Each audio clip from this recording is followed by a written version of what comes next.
I am Vinnie Tortorich. Folks, your good intentions have been stolen, but don't worry. I'm here to help you get them back. You may be soft and succulent at the beginning of this process, but hang in there. Before long, you will be lean and mean, guaranteed. Deborah Harry, Blondie, call me. Yeah, from back in the day. You know, whenever I play that music, it means one thing and one thing only. It means it's a Friday show, and we're doing the Friday call-in version of the show. And without any further ado, we're going to bring him right in. I'm talking about my good buddy, Mr. Chris Shaffer. How you doing, Chris? Loving the new thunderous applause, Vinny. That 2026 applause update. Yeah. Well, you know, if nothing else works from an audio perspective, but you got better clapping going. Yeah, well, I have two applause. Like that's kind of like the regular applause. Now you heard what that sounded like, right? Yeah, it kind of sounds like you're in a jazz club or something, and you just played, you know, like a really good jazz thing. All right, that's where we're headed. Chris, call-in show, and I'm excited because, you know, I'm sure we're going to get questions about the workout, and I'm going to tell you why. Because I noticed that most of the people on the call-in today are dudes, and we just put out all the new workouts, so you know. I got a feeling we're going to get some of those questions. We're going to probably get some New Year's updates and what have you. So I'm excited about this. I'm really excited about today. You want to just jump into it, or you got something you want to say? Yeah, let's jump into it, man. All right. We're going to start with Lee. Lee, if you're ready to come in the room, give us a big old thumbs up and I'll pull you in. There he is. Oh, hey, boy. Hey, Chris. Hey, Lee, I see you got the old school hat on. Yeah, that's right. Yeah, that's the. I believe this is the first batch. Yeah, that's the blue one, the navy blue. And you know, people have asked me to bring that back, but you know, this sounds vapid, and it is vapid, but it's the only thing that happened to me with the California fires. Is our very own Leona, who designs the hats and they work on the hats and what have you. Leona, she was affected by the fires last January, right? So I haven't wanted to give Leona more work than she needs right now. Yeah, she already gets enough hassle. And if that's not bad enough, our very own Debbie, who actually ships the hats out, she's been a bit under the weather. So people keep saying, hey, when are we going to get a new hat, a new T-shirt? Yeah, something. What you got to realize is those things aren't really money makers for us. Not that money is what matters, but you know, we put them out because it's a morale booster. And like you have your, look, I got my gray one right here, you know, right here on my desk, right? This is like the second or third gen hat. And people love the hats. They love when we do T-shirts and what have you. But I need Debbie 100%, and I need Leona to not have. Can you believe a year ago? Can you imagine a year ago, your whole neighborhood burned down, and her house was like one of three in her neighborhood that remained standing. You're affected, even if your house wasn't. If your neighborhood's burnt down, that's not a good thing. Oh, you know, the smoke. You're dealing with the smoke. You're dealing with. She had to get a whole new garage. There were parts of her house that were damaged, even though it didn't burn to the ground. All of that had to be done. Hundreds and hundreds and hundreds of thousands of dollars. Wow. Had to go in to just getting her house up to snuff again. Snuff is probably not a good word to use when you're talking about burnt houses, but I mean, look, that's why we had that guy on, the Jasper guy. Right, because it started with Leona. She was like, I don't know how we're going to get the smell out of my house. And I started looking for smoke remediation. And, you know, I found Michael Felstein. Next thing you know, I'm doing business with Jasper. That came out of the fire, too. As a matter of fact, let me get that ad out of the way because they're paying to be on this show. I've been talking about it for months. Now you guys need to get it, the Jasper. Now, listen, the discount was $400 saving on each unit. They couldn't keep that going forever. but it's still a great discount at $300 off just by putting my name in the promo box at the end. Or when you go to Jasper, you can go to jasper.co/Vinnie. As soon as they see that, you get $300 off. Now you'll go, wait a minute, Vinnie, feel like I'm getting gypped. It was $400. Guess what? One day there will be zero discount on these and you'll pay the whole freight. They couldn't keep that deal going. They were actually losing money. It's called the loss leader. You guys know what that means. It's still a great discount. Go right now, get yourself a Jasper. We had people buy as many as 4 of them with the $400 discount. One guy bought 6. I'd love to know what size his mansion is. At any rate, maybe he brought some to work. I don't know, put some in his house, what have you. Go get yourself a Jasper. You will not be disappointed. Jasper, JASPR, there's no E, .co/Vinnie. Or you could put Vinnie in the discount box at the bottom. All right, back with the show. We're talking to Lee Harrington. Lee, what's on your mind today, brother? I thought I would see if you wanted to talk about using AI to ask health questions and the problems with it and how to overcome those problems. Because I think everyone's already doing it, right? So the better we help people use it, the better results. Because you can get excellent results, but you can get really crappy results too. And it's not, the AI is neutral. It has no opinions. It has no convictions. It just has training data. And the training data is everything on the internet, every book, every written, right? So when I'm talking about health, I'm talking about diet, and then it's like, oh, well, eating fat causes heart disease. No, it doesn't. So then I'm arguing with the AI for an hour, like, what about this? And Teichel says that, and all these things. And then the next time I'd have to have that argument all over again. And so go ahead. Tell me if you're interested, because if you're interested, we can. I'm very interested in this, and I'm glad you brought this up because I go to AI and ask questions that I actually know. Like, if you pull up AI, who's Vinnie Tortorich, right? Like, I know who I am, so I want to see what AI has to say about me. They get a lot of things right. They get a lot of things wrong. Yep. Right. So when you look, and I'm going to actually, because Chris Shaffer is somewhat of an expert in this. So Chris, you can pod your mic up and add to this in a second. And I wish you would. AI is pulling from what's already there. And some of the biggest, and Chris might correct me on this, some of the biggest places it's pulling from is Reddit and Wikipedia, yep, which are notoriously wrong about, I don't know, everything. Yeah. Right. So if, and I think AI is going to get better, right? This conversation will not hold up in 6 months or a year from now, maybe 2 years from now, because I think AI is going to get better and better and better. But right now, it's not even close. I was looking up, I'm interested in buying a new pair of roller skates because I'm a big old fat kid. Right. And I want a different brand and a different thing. So I went to AI, but I'd already done a bunch of research. And AI got probably 30 or 40% of the research I had done already correct. And the other 65 or 70% got wrong. Right. And so, and AI is smart enough to go according to, Reddit, or according to this, or according to that. I don't think most people look that far into what it is. Do you?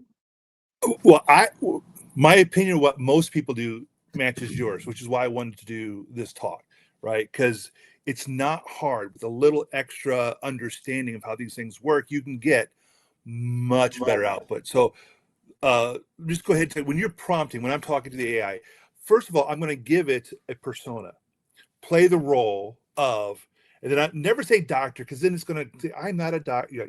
I know you're not a doctor. I know you're not my doctor. So play the role of health educator, right? So now that'll get past some of its whining.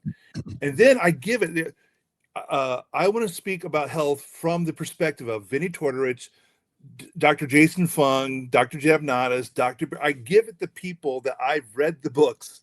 This is my perspective. I'm not going, I don't want the entire internet's opinion. I want these people's point of view. But hang on, Lee. Let me stop you there, because you see, you already have knowledge, and you're trying to get AI to fit into your knowledge base. Right.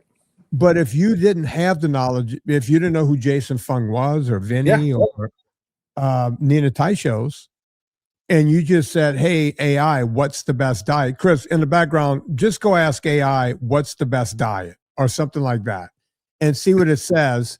And then play it against, hey, what is the best diet according to Vinnie, Tortorich, and Nina Taishos, and see what it says then. So, Chris, I'm giving you 2 assignments there. Let's see if we can pull that up. But you understand what I'm saying, Lee? You went into AI with some knowledge. I have knowledge, and there is no solution for someone who has zero knowledge. But your fans, they're listening to you, they can at least say, I heard this speaker on Vinnie. I heard, Vinnie himself. So you can even ask the AI, give me the constellation of people that are in line with, say, Vinnie Tortorich. Again, this is your fan base, right? So you can do research along those lines and then say, okay, from these. So if you didn't know, like I just named off people, but if you didn't know who those people were, you could ask the AI. And I'm gonna skip down to the bottom here. There's some steps in between. It's never an authoritative source. Right. So after you've had a good conversation and it's given you recommendations, you then need to go read up on all those things yourself, because it really does hallucinate. It really does give terrible advice because it has terrible data. So you, like when I have glaucoma, right? The doctor says, nothing you can do about it except hope that it doesn't get worse. Take these eye drops. But they're no like, eat this, do this exercise. It's not known as a metabolic disease. Okay. So I still go and I say, you'll play the role of functional medicine advocate. Here is my concern. What are the choices? What could be? And so there's a list of like 4 or 5 supplements that I take now, ALA, benfotiamine, but I didn't just take its recommendations and then just start taking pills. I then researched each one of those to make sure that it didn't just invent them. The other thing I do is I use other AIs. So this AI said this, and what do you say? And I get them debating each other. But wait, let me ask another question in there, because I was going to bring that up too. If you just Google something and they have their AI thing up there, I find that that's the weakest source. Yes. And I think people look at Elon Musk as being political, and I guess he is, but I find that the Grok one seems to be more robust. And my question becomes, why is the Grok more robust than the one that Google is showing me at the top of the page? Is someone, what's going on there? Or do you know? It's not about smartness. It's about philosophy and intent. Like, in other words, brilliant people are on all these companies. Some companies run themselves like they don't want anything remotely biased or racist or out of like. You can say, "Oh, I asked this question and I got this racist answer. I'm going to go on Twitter and tell the world that Grok or Gemini or ChatGPT is racist." They're trying to avoid that, right? So Grok is designed more to not care as much about those things, so that you can, but it still needs to be steered. You still need to play the role of, this is my perspective I want to talk from, if you generally want to have a talk from a perspective. If you're just doing basic research, then, again, doing multiple ones. The ones that's in Google all by itself, like you went to Google, you didn't go to the AI, you just went, you did a search and it does the AI summary at the top. That's probably the lowest quality of all the because it's got to handle 1 billion people searching all the time. It's not the smartest model. If you say see, always do research afterwards, and then create your own text file of who you are. I'm Lee Harrington. I'm this old. I have these medical concerns. This is my medical history, and I feed that as well, because the information you might give a 20-year-old is not what you're going to give a 60-year-old, right? So it's people think, well, isn't the AI supposed to be smart? Shouldn't it think of all this stuff? And I'm like, I don't even let Vinnie Tortorich think for me. I love the guy. I admire him. That's the worst idea in the world. But listen, letting me think for you. But the bottom line is that people look at a computer now, this new generation, as the end all and be all, and they let it make decisions. My daughter and I were having a political conversation once, and she was on one side of the aisle and I was on the other side about something that they were talking about in politics. And while we were talking, her thumbs were flying because she's younger, and boy, those thumbs can fly on the phone. And I would say, well, Tallulah, that's not true because of this. She would Google something and she would go, no, look at this. Yeah, confirmation. I would Google some, and so you can Google yourself right on any issue. Anything. Yep. Anything. I mean, you can, take the most, you take the one person that's the biggest lightning rod in the world, Donald Trump, biggest lightning rod. Sure. There is nobody that's mediocre on Donald Trump. They either love him, or they have not just hatred, but a hatred that's so deep is just, so nobody's in the middle on Donald. Nobody goes, yeah, Donald Trump, what do you think? It's like, and when you think about every other president, you had people who loved him, who hated, but there were people in the middle. There's been nobody like him. Yeah. Yeah. There's been, I'm over here or I'm over there, right? So if I went into AI, I'm trying to take it out of glaucoma and health and age and everything. And I go, hey, AI, tell me why Donald Trump is the greatest human being to ever live. It will give me pages as to why Donald Trump is great and wonderful and all these great things he did. Yep. And then all right, let me wipe the thing. AI, tell me why Donald Trump sucks worse than any human being. And AI would just load me up on why Donald Trump. So how can both things be true? Well, right? That's the whole point, though. AI does not have opinions. It does not have convictions. If you say, tell me why Donald Trump is great, by the way, a lot of times they'll say, oh, I can't do that. They'll tell you how great Biden is, but they'll say, oh, unless it's Grok. But the point is they'll try to stay away. Okay, wait, you just made a political statement in there. So you're saying that not all AI is created equal. Because now you just made my point for me.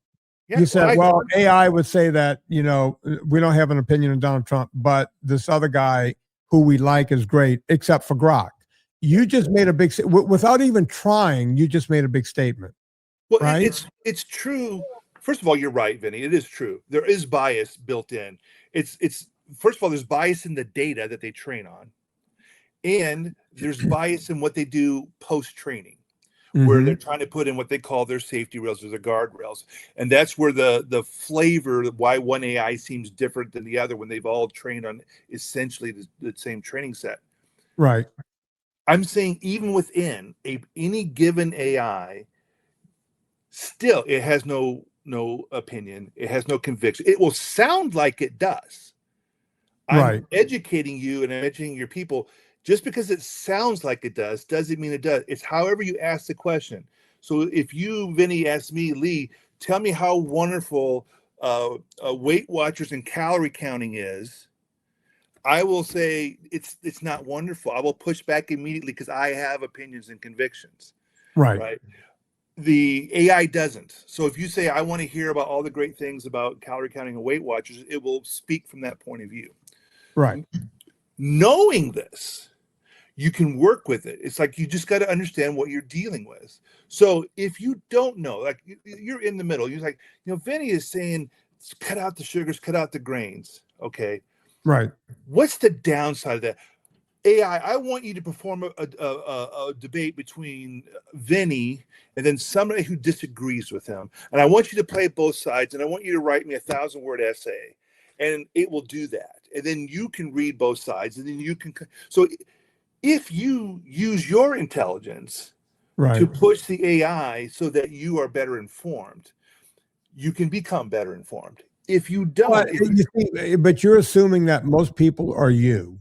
No, I'm trying to educate. Most people are not me, and that's Right. one of the reasons why I want to talk about it. With a few ideas that I can plant in people's heads, you won't become the AI expert that I am overnight, but you can. It's not.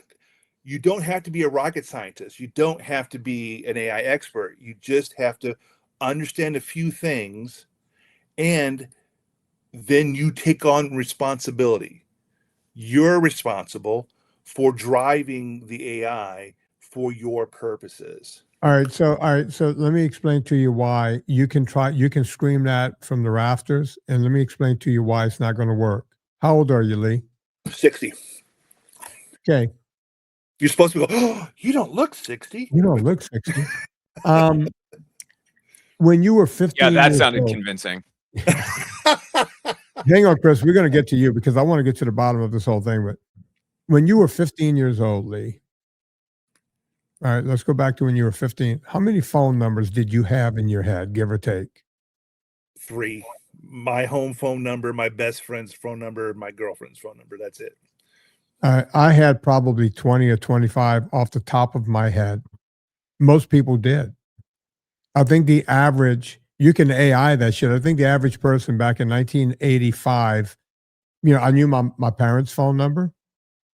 I knew Pizza Man in New Orleans. Pizza Man, he delivers 866-8611. That was the number. Down in New Orleans, 504-866-8611. 588-2300 Empire. Right. But you see, we all knew phone numbers, right? Once we got smartphones, we became dumb. Yeah, we don't know them anymore. I don't know. The only number I know besides my own number is my wife's, because those are the numbers that are used when I go shopping at the grocery store and they go, how do you get the discount? And those discounts are always under my wife's number. Same As here. a matter of fact, when people ask for my number, I accidentally give my wife's number because I barely know my own number. We had 35 in our heads when we were 15. I'm 63, and I have 1.5 numbers in my head. I have a daughter. I don't know her number. Yep. I have 3 brothers. I don't know their numbers. I don't know my parents' number on the cell phone. I know their original phone number. Right. So we don't remember numbers, right? We've outsourced that to the cell phone. We now have cars that drive themselves, and people are happy about this. Hey, you don't have to touch the steering wheel. I remember 2 years ago watching around this time of year, because I see commercials at this time of year because I watch football, and GM was like, hey, truck guy, you want a GMC truck? Big, strong, masculine truck dude. Guess what, broski? You don't have to touch the steering wheel. Really? So the truck is driving itself. What could possibly go wrong? Right? Right? And we abuse these things, right? We're de-learning what we once knew. And when people go to AI, they're not going to be Lee Harrington. They're not. They're not going to go, AI, I'm going to put this in, I'm going to put that in, give me an argument. They're going to go, just like me, I went there, I'm looking at a new pair of skates. Right? Tell me which ones. And they only had 30% of it correct. Right? Of what I was looking to learn from them. Because they went to Reddit and they went to here and there and all these places where everyone's got a different opinion. Right. So that's Chris. Did you come up with anything? I asked you to look some stuff up. So all 5 of the major AIs, so Gemini, ChatGPT, Perplexity, Grok, and Claude, if you just in a brand new chat with no context of your background, ask what is the best diet, we'll say Mediterranean followed by dash. Right. Okay. And this is where it comes back to that old Russian proverb popularized by one Mr. Ronald Reagan, trust but verify, right? Yeah. The thing with AI is it can be a useful tool, but to Lee's point, you have to give it context.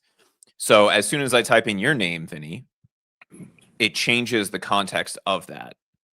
So wait, hang And on. if When you type in my name next to diet or just my name, explain it further. So if I start a chat and I ask who is Vinnie Tortorich, right? Mm-hmm. And then I start asking about diet, it will still say Mediterranean. And then the second response instead of dash will say, according to influencers, and I know you love that word, like Vinnie Tortorich, cutting out sugars and grains can get you a long way there. Right. So even with just a little bit of context in that conversation before you ask that question, it starts moving it in that direction. There's nothing wrong with using AI, but you have to verify the feedback that you're getting from it. Yeah. Or give it context, a lot of context on the front end. Just like Lee was saying a minute ago, you have to coach it up a little bit. What's the best diet? Oh, let's see, something that Dean Ornish was talking about with his friend Bill Clinton in 1985. And then you go, well, what about Vinnie Tortorich? Okay, you cut out sugars and grains. Yeah. Right. But you have to give it that information. But here's the thing to think of, Vinny. What answer are people going to get when they go to their doctor and say, what's the best diet? Well, they're going to get 75-year-old information because that's what's been out there. Okay, but a doctor is a qualified human being responsible for the truthfulness of what they say. And they're still not giving out great information. I only say that because, like, when you look at the weaknesses of AI, I'm saying even the weaknesses of AI have to be put into a context, right? So most people will go to their doctor and say, I need to lose weight. What do I need to do? And they're going to move more and, eat less and move more. That's really bad advice. But they went to a really good source and they still got really bad advice. Sure. So well, here's the mistake in that, Lee. You're assuming that a doctor is a good source of nutrition information. Doctors aren't trained in nutrition. But it's an authoritative source. It's not an necessarily a good source. But as Lee is saying, and he's correct, people trust their doctors, and rightly so. I mean, doctors have saved my life twice, but they don't know anything. I have friends who are doctors. Hell, my GP is, we go to dinner with these people. They know what my bent is on all of this, but they still believe something else. Right? They think I'm a cool. And that I think it's the same thing with AI, right? I have more credits in nutrition than most doctors do. Right? From Penn State. I think the number, Vinny, when you and I looked at it once, was less than 12 credits in nutrition is what the average medical school includes in the curriculum, and that included the bachelor's degree. So just because you wouldn't go to your GP to ask about a problem with your truck, right? But because diet is integrally related to health, people assume that their doctor, just like they assume that AI will tell them everything, they assume that their doctor is the best source of information about that. Your doctor is probably the best source of information about how to fix your broken leg or how to fight the cancer that you have, yada, yada, yada. Not necessarily the nutrition thing because they're not trained in it. The same thing applies to AI. If you give it the context of you are, and Lee, I think you said, not an alternative health practitioner, but a functional health practitioner, right? Then it will color that language through the database that it has to say, okay, here's what people who call themselves functional health educators, like a Vinnie Tortorich, a Jason Fung, all of these people, it will filter out it'll move you outside of the mean or of the average, right? Into that level of information. And that, I think, is the thing most people miss. And I'm glad that's the point that you brought up, Lee. Most people miss that with AI. And if you just come at it a question with a generic question of what's the best diet, well, the database says that the Mediterranean diet is the best diet without any filtering, because that's just what everybody says, despite the fact that no one can actually tell you what the real Mediterranean diet is. Because it's not actually a diet. It's a marketing. Right. Well, but here's the thing. Even if I go to a dietitian, matter of fact, I have gone to a dietitian, sent there by my diabetes specialist. Go learn from this person on how to eat. And what does she teach me? The My Plate. And I'm like, you're giving me 60% of my calories are going to come from carbs when I'm a diabetic. I don't think I'm going to do that. I'm going to cut out the sugars and grains, and eat a lot of fatty meat. She looked at me like I had strangled a puppy right in front of her. Right. Well, I've only been educating diabetics for 40 years, so what do I know? I said, well, you know how to keep people diabetic for 40 years. I did not say that part out loud. But right. But you see, even if you did, you know, she would just write you off as a kook and people just move on. So where I'm getting at, you still have to have agency. I'm just trying to take AI out of the mystic of somehow there's something special about talking to an AI that could mislead you, that is not also true of every human you also talk to. And I'm saying, I'm trying to give you tools to get better results. These tools will help anybody who follows them to get better results. It will not cure the fact that, one, the people who don't hear me don't use these tools, and Right. some of the people who hear me don't understand these tools, but that doesn't put them in danger. That just leaves them where they already were, at the mercy of sources of information that they don't vet themselves, they don't think themselves. And I don't have a solution for that, but I'm not going to not benefit from AI simply because other people, they're not helping themselves no matter what I do. Well, you know, again, people will help themselves as much as they help themselves, right? And we'll make that the final word because we have so many people in here. But, you know, and what I mean by that is, you know, it goes back to what I said earlier in this conversation. You can Google yourself right? You don't have to be right, but you can just, hey, AI said, so therefore it is. Anyway, Lee, it was great talking to you, man. Great talking to you as always. And thanks for that information, Chris. Yeah. So AI, like anything else, Vinny, it comes down to how you use it. Yeah. Right. If you have a bunch of dumbbells sitting in the corner and you don't do anything with them, you're not going to get in better shape. If Correct. you're just standing there staring at them, it does nothing to build your muscles. Yeah. People, because of the perceived authority of AI, to Lee's point, will always lean towards, oh, I'm just going to ask this really generic question. If you ask a generic question to anybody, you're going to get a generic answer. Sure. Right? Yeah. And if you think of AI as someone who has a lot of knowledge on a lot of things, just think of your smartest friend. If you ask them a very generic question, you're going to get a very generic answer.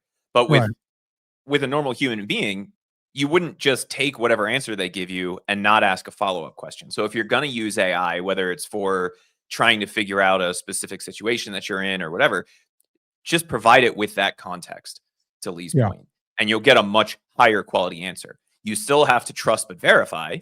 And if you're using something like a Perplexity or a ChatGPT, a lot of times now you'll get the direct sources that you can then go check to verify that they're doing that right. And to your point earlier, Vinny, you said, the Google AI overview seems like hot garbage, which is funny because if you go directly to Google's AI, which is called Gemini, you get a much better answer. But a lot of times that AI overview, if you're on Google, will be contradictory within its own answer. It'll say, oh, this is 500 miles away. It goes down to people just go to the one source they can go to, and then that's that. And then, I brought him up, Chris. I brought him up on stage. Yeah. Because we do have to move on, because I could do this AI conversation all day. Folks, Villa Capelli olive oil is the best olive oil on the planet. And I'm saying that because they pay me. But not only because they pay me to say it, I was saying it before they ever gave me a dime. We found Villa Capelli and we talked about them for a whole year without any payment, because this olive oil is great.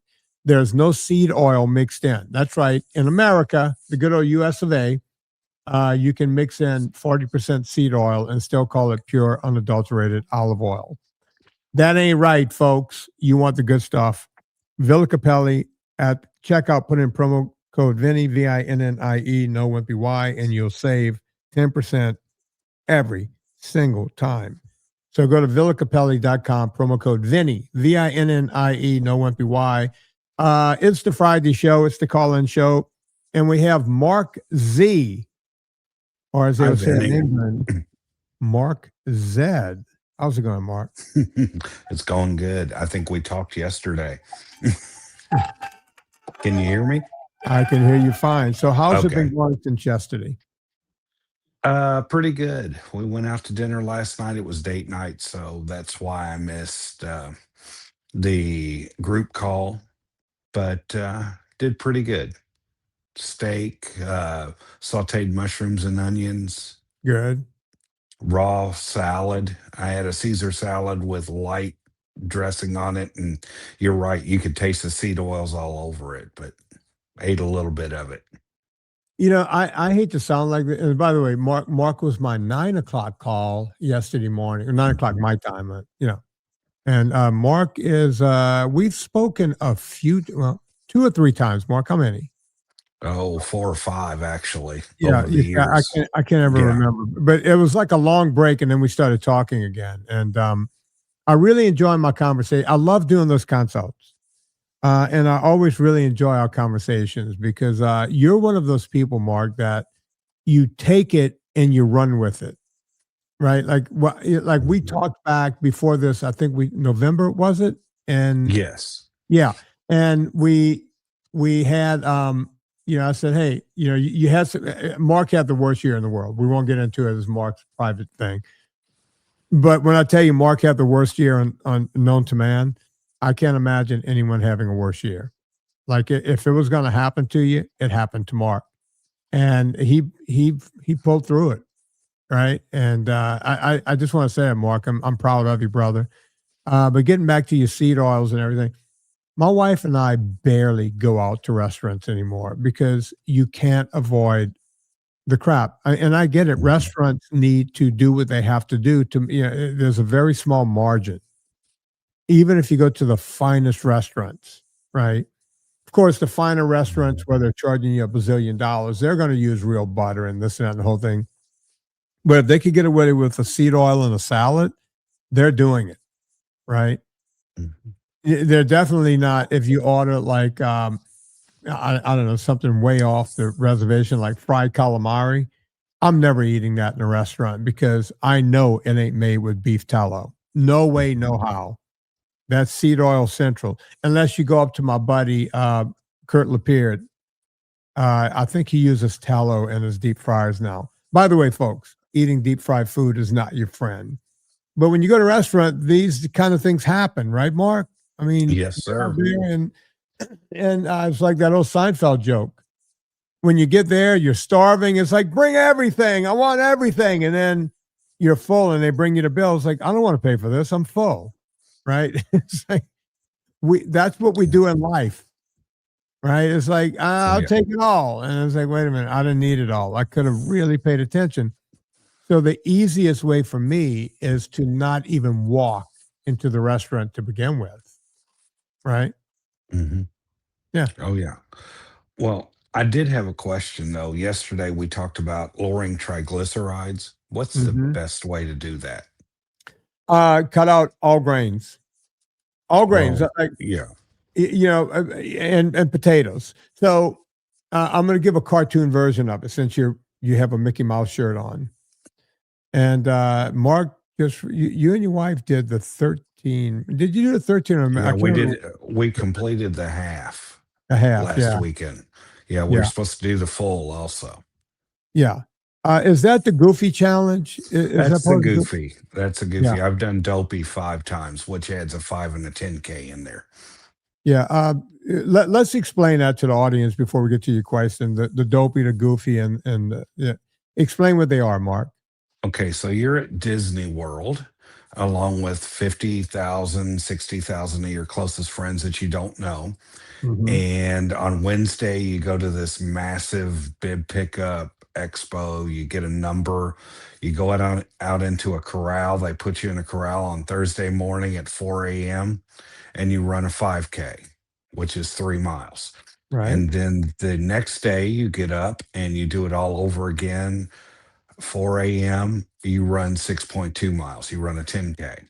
Then Saturday, you get up. They make it a little earlier, still 4 a.m. You're up by 1 o'clock in the morning.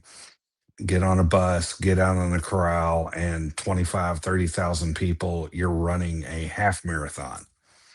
And then on Sunday, you get up again at 4 a.m. gun start. you're running a full marathon 26.2. So you run 48.6 miles in a week. If you're doing dopey, if you're doing it all, if you're doing goofy, it's only 39.3 miles. And then we go to the parks too. You know, we're down there. You might as well go out and ride some things, see some things. We walked an additional 50, I think my wife said 56, 57 miles that week on top of the other. I love that you guys do it together. I know your wife has been working on her health and her struggles and the whole thing. The fact that you guys get out there and do it together, man, it makes a big difference. But let's get back to your question. I just wanted the audience to know, yes, you could go to Disney World and be healthy. They have the Goofy, the Daffy. I think we talked yesterday. I ate buffets all week. No. But what I did was they had beef on skewers that they were cutting. Yeah. You know, roast beef. I had roast beef. I had fish. I had everything but, you know, I could get a salad and not any dressing on it. Yeah, you could do the right thing at Disney World. It's just a little more difficult when they have funnel cakes everywhere. I'm assuming, I haven't been there for 30 years, but all right, triglycerides. You could take it from 400 down to under 100 in record time, like within weeks. And people will go, what? Really? Oh, yeah. So triglycerides are fat, right? So, so basically what you're doing, and it's caused by turning a carbohydrate into a long chain triglyceride, right? We can store sugar that way as a fat. So let's take simple sugar, and we're going to use for an example of simple sugar, like a bowl of sugar. Okay. So let's say you took a tablespoon and you put a big heaping tablespoon of sugar in your mouth. It melts on your tongue. And if you had a CGM, you would notice that your blood would spike really fast.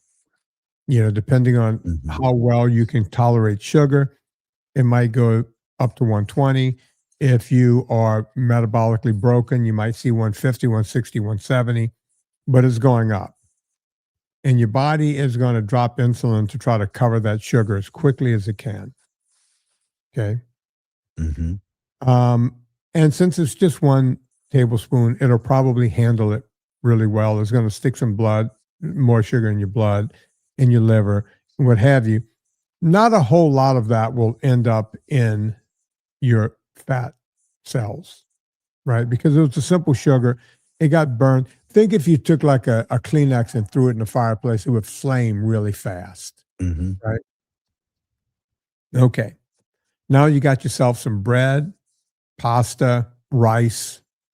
The ones that the dietitians would tell you are actually complex carbs, the ones that are good for you, according to them. Going back to what Lee Harrington was saying a while back, right? According to them, these are the good ones, but they're not, because you're not going to get a sugar spike from bread. You're going to get what's called a glycogen load. So your blood sugar goes up with the bread or the pasta or the rice, beans, any of the complex carbs, and it's going to stay up for hours. Because, you know, the dietitians will tell you this part, your stomach just keeps releasing it into, you know, your intestines, your body, your liver gets it, and you have to keep dumping insulin on it. But guess what? Your sugar stores are already filled. So you got yourself a problem. Your body's got to do something with it. So it changes it into a long chain triglyceride and stores it as a fat. But since you can't store fat that fast, it mingles around in your blood. So let me give you real life. You wake up in the morning, you have your oatmeal. Hey, Vinnie, what's wrong with oatmeal? My grandfather lived to be 100. He had oatmeal every day. Okay. And then for lunch, you have a hamburger, you have the bread on it, this and that, and the whole thing. You know, hey, Vinnie, what's wrong with that? It's just a little bread. Okay, now you're keeping your triglycerides up for breakfast. Right when they're dipping down, you're bringing them back up for lunch. Let's say you're down in New Orleans, you had your red beans and rice, because that's what they eat every Monday, right? That's going to keep it up.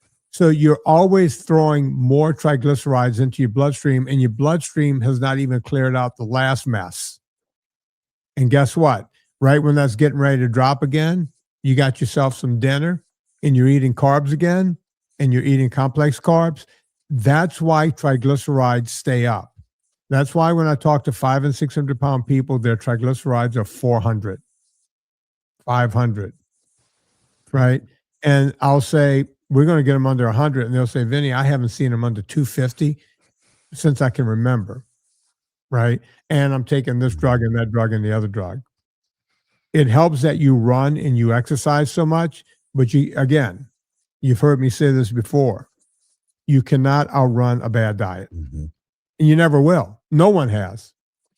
We got people that ride bicycles across the United States. They'll walk across the United States backwards on their hands. Guess what they don't do? You can't outrun a bad diet. I've seen people with cellulite do it. You see people on the Santiago over in Spain, right? They go walk to Santiago, and they're fatter when they get to the end of it, depending on which version that they do. They end up fatter than when they started, because every night they just keep carbing up again. Keep those triglycerides high. Keep that fat going, man. Keep that system in a frail state. That's what's happening, Mark. Does that make sense? It does. It does. So absolutely the opposite of what they tell you for a runner's diet. Yeah. Yeah. Yeah. Look, and back in the 80s, I was that guy. I used to go run the races. I did triathlons. I was doing bicycle races, running races. I was doing it all after college football. And they were actually doing a thing back then where they would say, hey, you want to, and I'm not making this up. You're going to think I'm making this up. They will go, okay, you want you want to get more carbohydrates in your blood than you would normally get. So you would eat carbs throughout your whole training. But let's say the race was on a Saturday. There was a protocol. And you folks, go back, if you think I'm kidding, go buy old runners magazines and all this kind of stuff. They gave you a prescription. On Tuesday, cut out all carbohydrates and just eat protein. By Wednesday, you're going to be very, very agitated and upset, but just eat proteins. Do not eat one carb.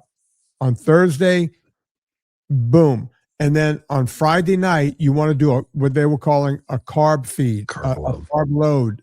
And somehow your body was going to super saturate what was going on. And then that's what was happening. Right. So, when you hear that now, you go, that's the craziest thing I've ever heard. Right. But the only way you're going to get your weight down, exercise won't do it.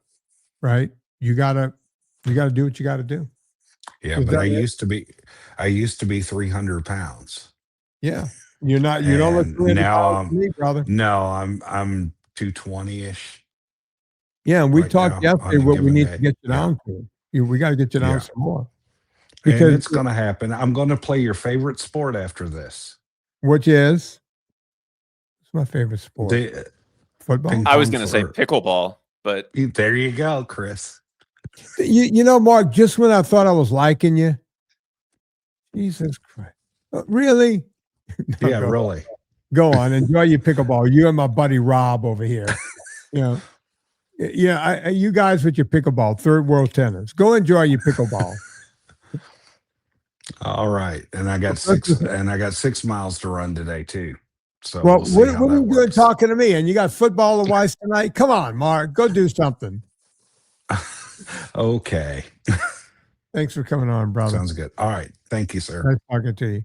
Chris, I love that guy, man. We do consults. By the way, folks, I still do the consults 5 days a week. If you want to sign up, VinnieTortorich.com, click on a button somewhere, and you can sign up for the consultation. Mark has done several. Look, he used to be in the 300s. He's now 220, and we're going to break into the 100s at some point with that guy. We're getting close. So we will keep you posted on Mark. Let's see who we had here. We got one Mr. Corey. Corey, how's it going, man? How's it going, man? Oh, I'm hanging in there. Yeah. Yeah. So how's it going, brother? It's going good. Hey, so we had a conference call, or I had a call into you probably 2 years ago, maybe 3 years ago. Oh, you're that Corey. Oh, I'm yeah. that Corey. Yeah. Yeah. Still alive. Yeah. Still here. Still here. I was originally diagnosed back then with heart failure. At that point, the doctors I was seeing gave me a 50-50 chance of living between 3 and 5 years. And like I said, that's been 3 years ago. Oh, you're still here, and you look Still pretty here. good. Yeah, not bad. Yeah. Not bad. Better. Yeah. So tell us about the heart failure. That's a big chunk there. Go on. I found it by fluke. Listening to you guys. I was listening to you and Anna Vicino, and you were talking about your CAC scores. And it's whenever I first started getting on the journey for the NSNG. Mm-hmm. I wanted to go get my CAC score to get a baseline. Mm-hmm. That test came back good. My baseline then was, I say good, it was 7. They did an EKG at that time, and they noticed something a little bit off. They said it could be something, could be nothing. Mm-hmm. So they had me come back in for an echocardiogram, and my ejection fraction was between 30 and 35%. It's supposed to be between 55 and 60%, somewhere around there is healthy individual. Mm-hmm. I was high danger of sudden cardiac death, but completely asymptomatic. I work in the oil field, hard worker, get after it every day. Don't have any of the shortness of breath or any of those things. So it kind of come out of nowhere. And like I said, really very fortunate that I went and got the testing done, because had I not, I would have known there was any problems at all. So I've learned a few terms because I watched Landman. You work in the patch? Yeah, a little bit. Yeah, you work in the patch. Are you a landman, or what do you do? No, I actually do the work. I haul crude oil from well site to pipeline. All right. Yeah, I used to go with my grandfather to drop bulk mud at the sites, because they got to send that mud down there. Yes, sir. Yeah, they still doing that? They still packing? Oh, yeah. Yeah, I started doing that General Mud out of Donaldsonville, Louisiana. And I learned how to drive when I was like 12. My grandfather, they had those old Mack trucks, Yeah. And they had the 2 sticks on it. Yeah. Yeah. Right? Yeah. And people go, oh, I can't drive stick shift. It's like, shit, I learned how to drive a big giant truck with 2 sticks.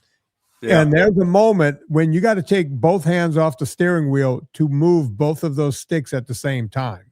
Yeah, you hook your arm through the steering wheel. That way you can still keep the directional control. Yeah, because those trucks, you would kind of bounce in them because those seats weren't like my brother is a truck guy. So they got those new seats that, they're right. And they got power steering on those trucks and everything now. But those old Mack trucks, you were jumping around. It was like a tractor. It was like the old farm mall because, I lived on the farm. The old farm mall, you got about that much play in the wheel. It was like that, driving a truck down the road. And I was 12. My grandfather was like, just keep it between the lines. I was like, steering at that point is more of a suggestion than a direction. Oh, it wasn't even a suggestion. It was a guessing game. It was a complete guessing game. But man, I remember those days. Those are the kind of things that makes a boy a man. Absolutely.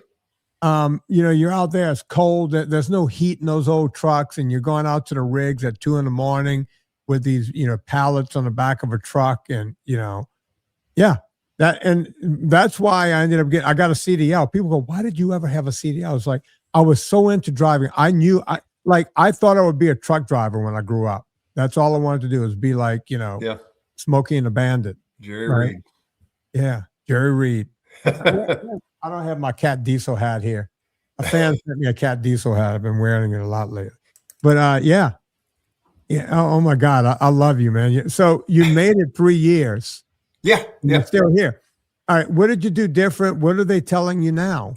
So first thing I did was change cardiologists, because whenever I started talking to them about supplementation, I got Steven Sinatra's book. He's no longer with us, but I got his book. He'd been on your show before. I started heading down that road, cleaning up how I was eating, got on good supplements, not stuff from a big box store. I found a functional cardiologist here in Oklahoma. They're really hard to find. And there's actually only one in the state of Oklahoma. So I got with her, and Dr. Barger, she got me on a lot of supplements. I'm on some of your supplements now. Finding clean magnesium is really hard to find. Even the magnesium she had me on had stearate in it. Yeah, which blocks the rest of the magnesium. It's crazy. Right. She should be selling purevitaminclub.com. You could talk to her. Chris, we can hook her up, right? We don't make any money on that, but we'd be more than happy to, we're a retail company, but we could do some wholesale, right, Chris? Just get it to her. For sure. Yep. Yeah, I definitely will bring that up with her because it blocks the absorption of the others. And, you take your leak first thing in the morning, it's neon green. You're losing some of that. Yeah, you're getting rid of all the vitamins. I don't think people realize how bad magnesium stearate is for your system. So I don't want to get into a vitamin conversation, but talk to your doctor, and if she's into it, talk to Chris at purevitaminclub.com. Again, we don't make it. I'm a retail company, right? I make these things. It costs me a ton to make them, so I can only retail them. But if I could break even on wholesale after shipping, we'll get them to her. And she can make a buck, and she'll be selling the good stuff. Yeah. So one of the areas that not that she fails in, but it's just not her expertise. And luckily the VIP program just opened back up with the workouts. I love my doctor to death. She's 5'1" and maybe weighs 98 pounds. So I'm 6'5". Originally, whenever I talked to you, I was in the 330 neighborhood. I'm 268 this morning, something like that. Heavyweight to me and heavyweight to her are two different things. She had originally told me, hey, don't be lifting anything over 35 pounds. Some of my tools weigh more than her. Right. So I've struggled trying to find out, how do I make sure I'm working out hard enough without pushing too hard and putting that cardiovascular stress on myself? Is there all right. So this is precarious for me to even talk about because correct. Yeah, I understand. You have a real situation. So I'm guessing, and you can write this word down. I'm guessing she doesn't want you to do Valsalva maneuvers. 2 words, Valsalva, Valsalva. Second word, maneuver, just like, a maneuver. Right. I'm guessing she doesn't want a Valsalva maneuver is a straining. You take a dump, woman has a baby, you lift something heavy. Those are called Valsalva maneuvers. And basically what it does is it momentarily cuts off oxygen to your brain, blood, which means oxygen to your brain to be used within the rest of the body. And usually when someone has heart failure, as you do, or the possibility thereof, you want to protect that as much as possible. I'm guessing that's what she's talking about. Yeah, anything like trying to reach a PB, bench press, or squatting, anything like that. You can't do that. Yeah, you cannot do that. Whatever you can breathe through, she's probably okay with, but I want you to ask her that. Because and that's what we've talked about that, and that's exactly. I actually went and bought Dr. Ben Bokikio's book that I could use lower weights. You cannot use Ben Bokikio's method because all that always gets to every rep ends in a Valsalva maneuver. As a matter of fact, my 2-day routine in my workouts, all of them, you got to stop shy of that. Right. You have to breathe through every rep and try to wear your muscles out that way. You cannot go to failure. Okay.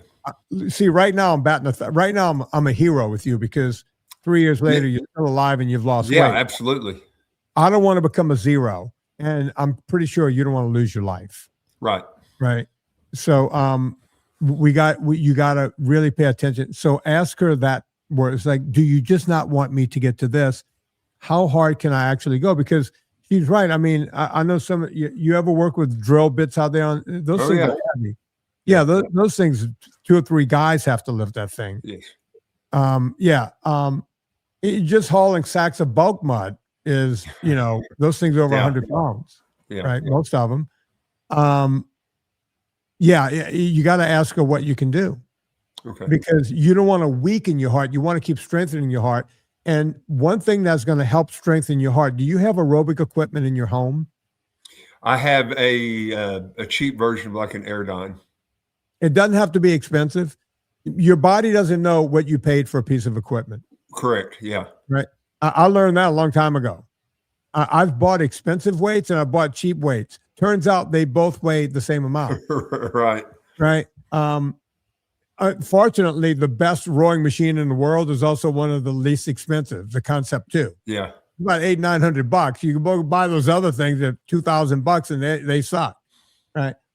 Yeah. So if you do your Airdyne, don't do blocks. I know, you go listen to Gary Breck and some of these guys and Peter Tia. Got to do a block. You got to do 4 minutes. That ain't for you. I need you in zone 2. I need you to strengthen your heart. Yeah. You have to be, this is going to be a kumbaya moment, but here goes. Here we go. You got to be kind to your body. Yeah. Right. Do you drink alcohol? No. Good. Alcohol is not your friend. Do you smoke the occasional cigar, this kind of thing? Good. No, not at all. You put a little dip in your mouth. Your friends got it over at the rig. Let me get a little nicotine in it. Good. None of that stuff is good for you. Right. It's all off the table for you. Right. So stay with that. And I think you're going to be fine. I think I can remain a hero for at least another 3 years. Oh, yeah. Yeah. And by the way, look, I get it. You're 6'5" and you're 260. You're still too heavy, brother. Way too big. Yeah. Yeah. We need you below 230. Whenever I came home from Iraq, I was 220, 215. So I know that's attainable. Yeah. You could get back there. Yeah. And thank you for your service. We need to get you back there. Any other questions before I let you go? No, I just want to say while I got you on here, I really appreciate everything you put out there, and it means a lot. I've got a bunch of small kids that I'm still here to be here for. So, thank you. Good, and I think you said you're in the VIP group, or you're in VIP? Yes, sir. Yes. Good, and I heard you say you could get the workouts. Those workouts, you get them, use them for your kids too. Oh, absolutely. Yeah. Get your kids on those damn things. You're in the middle of Oklahoma. Life don't get easy. You guys can have another damn dust bowl happen out there or something. Tornadoes.